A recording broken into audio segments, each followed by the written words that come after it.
Rahubat, greetings. Where are you calling from? What's your name and what's your question, please? Rahubat Saken. My name is Tishay, and I'm calling from San Diego, California. I got about Rahubat, two straight. questions.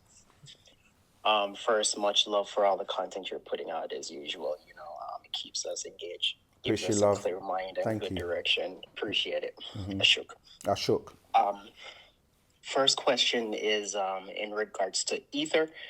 So my understanding of ether from watching the videos is that ether is our connection to our ancestors and connection, through nature, and that sometimes manifested in the curling of the Nagaru's hair.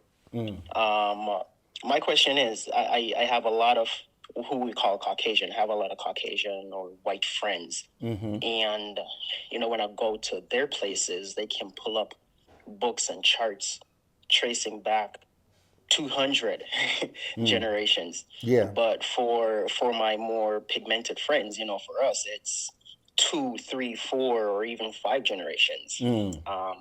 Additionally, they're the ones who are out there, like going on hikes, connecting with nature. In fact, when they see me, because I'm not a Caucasian, when they see me out hiking, they're like, "Oh, hey, Yeah. it's kind of strange seeing black people doing this activity." Does that relate to ether in any kind of way, or am I just misunderstanding it? Okay, let me clarify it for you. So you're right. In terms of we have been taught not to connect with our ancestors. This is what religion did, because by stepping in and giving you an image and somebody else to call on, they cut you off from connecting with your ancestors. And this is why even in religion, it's like Islam, they were like, it's a sin to have pictures, because when you walk backwards from the youngest religion in the monotheistic religions being Islam, you would go back to the New Testament, which is 2,000 years ago from Islam of 1,400 years. Then that would then tie you into the Old Testament, which is like 6,000 years.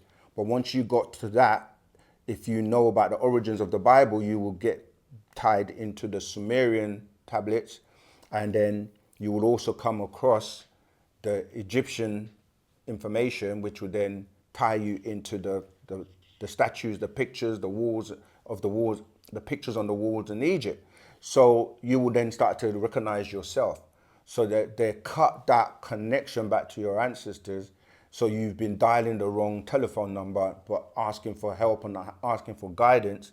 And these disagreeable entities that you're giving your energy to, they're not really resonating or connecting with you. So that's what happened, and most people don't keep a family tree. As you said, the Europeans and Caucasians, they know about bloodlines, and this is why they kept certain bloodlines pure. So the what you call the monarchy and the presidents and certain people, they know about the blood, because the life is in the blood, the connection is in the blood. So we used to do that. And even the Bible, they keep a lineage, and the from Adam all the way down, they tell you who begot who. And the book of Numbers is like a census recording of people.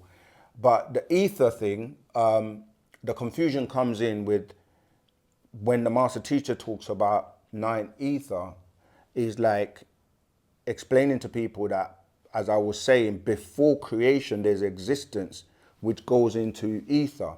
And the European, who most people trust for information, would tell you that things started from hydrogen and that there's nothing beyond that.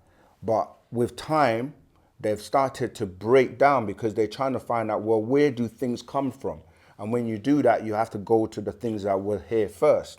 And so they started to do experiments with breaking down atoms, and they realized that subdividing atom going into what they call quantum physics proved that there were things smaller than hydrogen. So they started to find out about quarks and zeelis and biaps. And even now, CERN are still clashing atoms together to see what's beyond that. And they're now having telescopes that can see beyond. Like when you look at life, you're looking at if you look backwards to where we came from, they will go back to the time before we were physical, and then that will go back to the birth of, say, the universe. Now they have telescopes like the James Webb telescope, and before that, you know, they were using the Hubble telescope. The James Webb is a much more advanced telescope that can look back in time. So I'm saying all to say that when they get to what holds things together, what holds the atoms together, what keeps them alive, it's this ether. But you have in the scientific community today where some accept and believe that ether exists and others say it doesn't exist, but they're still trying to figure out what's holding everything together. So when we're talking about ether, ether is the glue that holds everything together. And when we're dealing with the first people that came from the sun, this is where you're talking about the curl that deals with the sun heat genes, which is 9 ether. Okay, ether is also in ethanol, or when you're dealing with alcohol, because you have a sun, a burning sun in you that is known as the solar plex. The solar plexus. Solar relates to soul, which relates to burning, which relates to sun or solar. That's the energy that's fueling you. But as I said, when you start to break you down into the smallest components that make you up, at the center holding it together is ether. That's separate from the hair, because when you're looking at hair, you're dealing with proteins, you're dealing with things that can absorb most energy, and solar energy, atomic energy, is what gives you the, you know, that potency. And so with hair texture, you will have 9 ether, 8 ether, 7 ether, and 6 ether, and that's just based on the combination of people that you know, you mix with. So you can water it down or you can go the other way. So I hope that's helped you in terms of the ether, and you should keep a family tree so you can know what blood and what ancestors are in your DNA, in your genes that affect you, because you have, you know, when you're dealing with genetics and the study of genetics, it is in the 4th generation that anomalies can manifest. And those 4 generations are your 30 or less personalities of your mother and father's side, going back 4 generations.